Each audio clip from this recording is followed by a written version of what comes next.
Hey there everybody, welcome to another Mathas versus the Ladder. I am playing a ZVZ here, and actually the noise is actually really loud in my earphones, so while this is going, before we start, maybe it's just the music, just drop the music down a little bit. It could just be my headphones.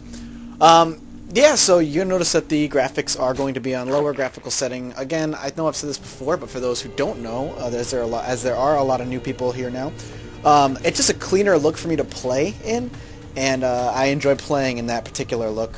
So that is why you see the low graphic settings. Usually only when I do Mathas versus the Ladders. Anytime I cast pro games, I like to have it at the higher settings because it just makes for a prettier game to watch.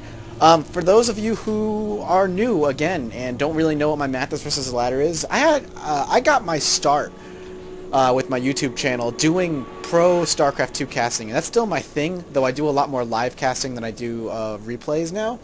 And I kind of decided to just do this thing back in the day where I was going to cast pro games, and then I decided to, cast some of my own games and kind of do this weird vlog type thing. Some of the games I'd analyze my own gameplay, other games I would just talk about other things. So that's kind of what this is. It's kind of like a vlog of me talking while you watch me play. Or just watch StarCraft in general, whether I win or lose and whatnot. I kind of want to take this time to kind of reflect and talk about on the big boost in subscribers I got with my Project Zomboid series. I have gone about 125 extra subscribers since starting that series, and that's huge, and that's massive. Why am I checking over there? What am I thinking about? Maybe just checking for... I don't know what I'm looking for there. Anyway, and that's pretty huge, man. That's big for me. I mean, I'm a small-time guy. I do this for fun. I don't do this to make the big monies, obviously. If I did, it'd be a completely different situation. And I am super excited about it. Like, it's a cool thing to do, and having that many people join up and watch me play is a totally cool thing. And yeah, it's weird because Project Zomboid is such a great game, but it's one of those games that I personally think is more fun to watch than it is to play. I know it kind of sounds weird, but it's one of those things for me where I thoroughly enjoy watching the game more than I actually enjoy playing it. But that doesn't mean I don't love playing the game. I actually adore playing Project Zomboid. It's a ton of fun. But I actually have a good time going back and editing my videos and watching me play because it's kind of weird. It's this weird, like... zombie movie, essentially. It turns the gameplay into a zombie movie, and I'm really happy about that. It's a very cool, and it's one of the things, and I hope that's why you guys watch it, because it's this ability to just watch. And I like how this guy, by the way, decides to throw down a spine crawler. He has Zerglings on the way, on a huge map where we spawn cross positions. I don't even bother pulling drones. I don't even need to. I have Zerglings on the way. My Zerglings pop. He's not going to be able to do much. He's going to actually end up canceling because you can't do anything about it. I pick off the drone. And at this point, he's going to swing in with his Zerglings. Now, here's I know I'm cutting off talk about the gameplay, but here's a mistake he made. He let me surround a couple of his Zerglings. I picked off a Zergling, and now I'm going to get a decent surround with the rest. And I'm just going to eat up the rest of the Zerglings. And that puts him way far behind. I lost 2. He lost 4 or 6. I don't remember. I think it was 6. And now I have a hatch advantage, which is always good. So, the other thing, too, that I love about Project Zomboid, and other than the fact that it's, like, to watch, is that you know the ending. There is no other ending other than I'm going to die. And that's the point of the game, is you're going to die. So, you kind of watch the series knowing that who you're watching is going to die, but you get attached to the character anyway. You get attached to this person who... has fought, you appear in this building. That's kind of how the game starts, right? And you have this idea, maybe you have to tell yourself this backstory. Well, how did I get in this building? How did my guy make it this far with a water bottle and, like, random, like, clothes and, like, something else? I don't even know if they give him anything else. How did he make it there? Well, maybe he had to leave his old safe house or something. And here we go. He's trying to do a Zergling run by. Real quick switch over. He's going to run into my mineral line. I'm going to try and get out of there with my drones. He's going to pick off as many as he can. Now, I do have a spine crawler up. I'm hoping to get him over there. I'm actually going to move my drones towards the spine crawler and then do a drone surround. And I'm going to pick off the rest of them. Now, if you got away, I am looking at losing only 3 workers there. I do a quick scout. I should have scouted with my Zerglings. There I go, getting my Zerglings up there. I'm going to find one of them there. Not a big deal. And move everything back happy-go-lucky. So Anyway, so again, it's the idea of this game is telling a story. You know, how did I get to this building wherever you spawn?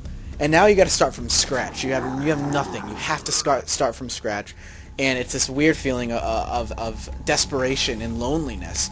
And even those who you meet in the street, you're not sure if you can trust. You don't know if they're going to attack you. You don't know if they're just going to kill you for your supplies. So it's very, very interesting just watching and getting attached to this character, whoever he may be, and watching him struggle day to day. And as the days go on and things get harder, the zombies get more numerous. Power goes out, plumbing goes out, water goes out, and you have this feeling of loneliness. You have this feeling of, like I said, desperation.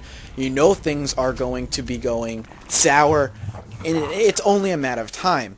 And how are you going to go out? And just kind of watching that, it's almost this weird, like, bittersweet feeling now that your character finally dies, and he's, can no longer live in this hellish world.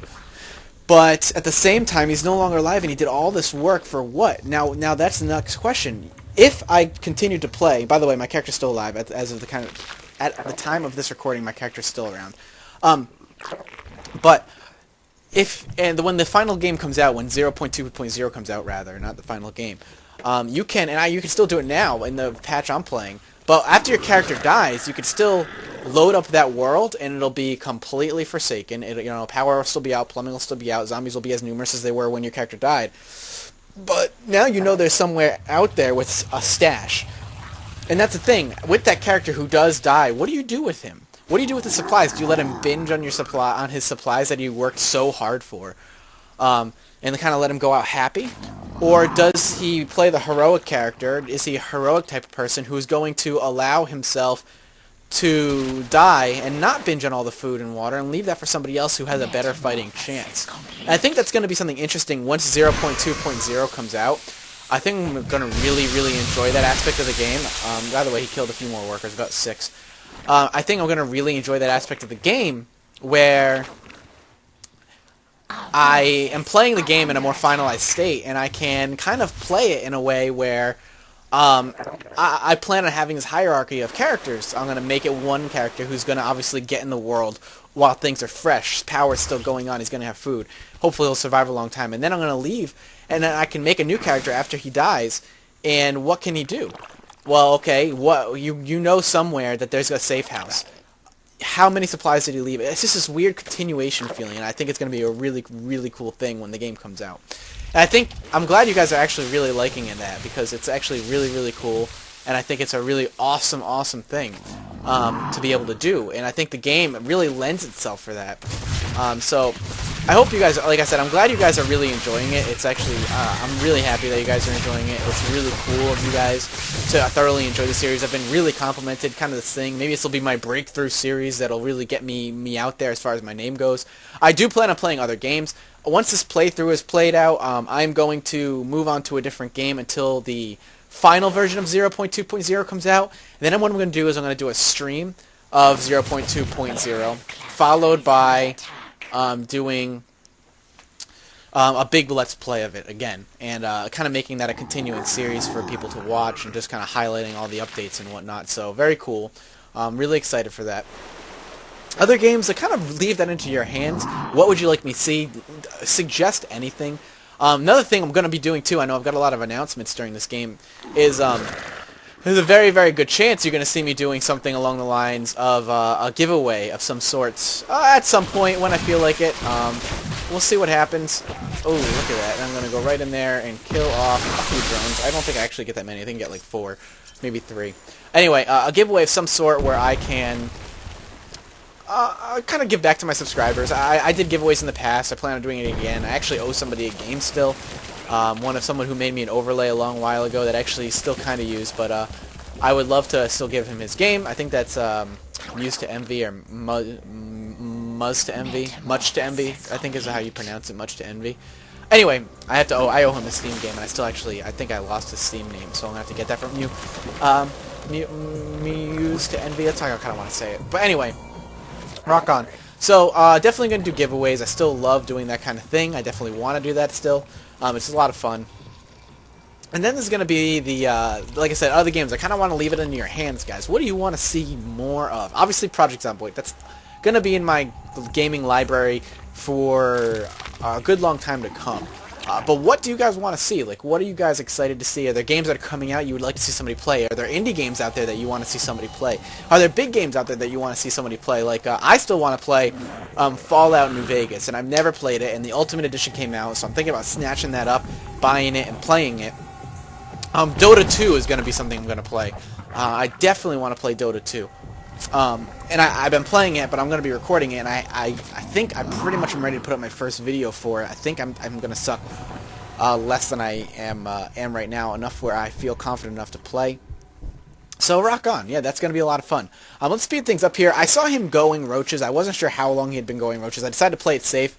Macro up, grab a third hatchery. I'm going to do ×2. I'm going to be doing Infestor Roach, kind of this play. I do have an Overseer as well in case he does have a Burrow. And we'll see, you know, how this works out for me. Now, when you see roaches, Infestor Roach is good, especially when you have this kind of lead. And I definitely have the tech upgrade. He definitely didn't do as much damage as he wanted to. I've had an extra hatchery up much longer than he has, and I don't even think he has a third hatch up yet.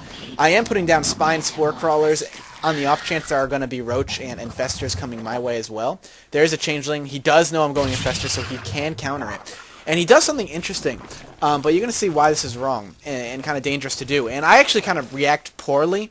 I take a lot more damage than I should, but we'll speed up and you're going to see why. I see he's getting ready to take a third. I think it's going to accuse me to get ready to move out. I think I'm ready. I'm waiting for the Infestors to join me. We'll do a ×4 real quick. And I do expand twice. I do drop 2 hatches as well because I have a ton of money, and I'm not spending it appropriately because I'm bad at macroing. So here we go. We're going to move in here to do some attacking, and you're going to see why what he did was wrong. Now, I can throw down fungals. I'm going to clean up pretty much everything, and the fact of the matter is that he's going to lose his hatchery. He's going to lose it, and he can't do anything about it. So we're going to move in here. I'm going to clean up his hatch as fast as I can. Now we see the mutas. The mutas are coming in. The interesting thing about a muta decision is that it's great against roaches, but if I already have infestors up and a good amount of them, it's a very poor decision on his part. He's forced to keep his mutas in here. I have armor on my roaches. I'm going to be able to pick up a ton of buildings. I'm going to pick up that. I'm going to pick up the infestation pit, the roach, the infestor, the roach, the infestation pit, like I said, and a couple other things in there. I kind of repeated myself a bunch there. And now I'm going to have time to kind of defend myself a bit. And I have places I can send my drones if he does push quite heavily. I probably shouldn't take all of my infestors like I just did, but I do anyway. I move to the top. I am going to kind of fungal those guys there, kind of move in, do some damage. Now you're going to see I'm going to lose my natural. But he's also lost his third here. My infestor should be popping soon. He's going to do some damage. He has killed 19 of my 20 of my workers. He has Ultra, but he's not going to have the economy to support Ultras, so that'll be really quick. I'm going to pick up a Spire, and just kind of 1A. Now here come the Infestors. They can't do much against that many mutas, but I can still root them in place, and they can't do that much damage. And because of that, I can just macro back up. I still have 53 workers. I have bases everywhere. I am putting up a bunch of Spore Crawlers everywhere, just because I don't want him to attack me. I am just going to start building a bunch of random things at this point. Basically Zerglings and Mutalisks. I mean Zerglings and Roaches, because I can just go clean him up at this point. And he can do whatever he wants to that natural, but he's not going to get my main, he's not going to get my expansions, so I'm not too worried about it. I did accidentally grab all my drones there for a second. So we'll speed it on up. His game's going to be pretty much over. He's trying to start up his natural again, but I can just rush in and kill him. So rock on, guys. Thank you for watching. I hope you enjoyed it. Make sure you actually check me out on Twitter, at @MathasStarcraft. If you follow me on Twitter, anytime a video goes up, I have it set up so it automatically informs you on Twitter that I've posted a video. So if you're looking for those Project Zomboid videos, Twitter is where to go, because it's going to allow me to just... It'll allow you to just be able to just immediately find out. So twitter.com, @MathasStarcraft, that's what you want. So I hope to see you guys there. Keep on following, keep on spreading the love. Rock on esports, rock on indie gamings. I will see you all very soon.